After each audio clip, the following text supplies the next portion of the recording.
Hey there, my name is Kenzie Letman. I'm with Media Matters Incorporated. This week we were interviewing some of the key companies that were participating at SEMA360 this year.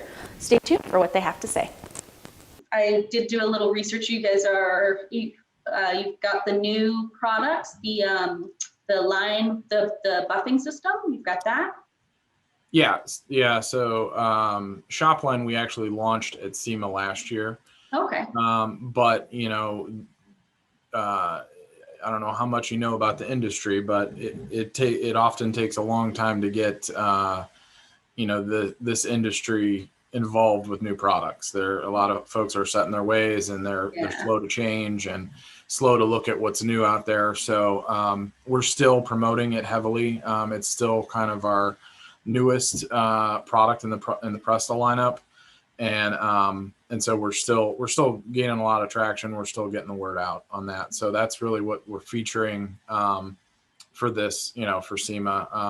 We are working on a few other new products, but probably for the remainder of the year, that'll be the focus. Fair enough. That makes sense. Yeah, it does seem like a lot of people are set in their ways with their products. They find one they really like, and then they just stick with that. So it's kind of hard to get them to switch over and, leave their brand that they're loyal to. So, I mean, it's definitely a challenge, but challenges are always good, right? Yep, absolutely. Yeah. So with the SEMA show this year, like how you guys have been at SEMA in the past, right? Yeah, we've been exhibiting at SEMA at least 17 years, I believe. Oh, wow. I also just have a quick question. So Presta is a subsidiary sort of Malco Products as well, right? Correct. Are you able to speak to Malco at all, or are you just? Yeah, I'm the marketing manager for both. Okay, right on. Because I was assigned to both Presta and Malco, so I was just kind of. So what's Malco presenting this year? Do they have any new products or? Yeah. So Malco is more focused on the detailing market rather than body shop and collision. And the most exciting products we launched about 4 months ago, are the Epic fabric coat and Epic leather coat, which are both protectant products that you can use on your interior, whether you have leather or fabric. Kind of all the surfaces on the interior can be covered in either one of these products. Okay. And that's our Epic line is kind of our premium paint protection and interior protection and paint correction line. It's kind of our premium lineup. So that's what we're featuring there. We launched a couple other products late last year as well that we're still kind of featuring.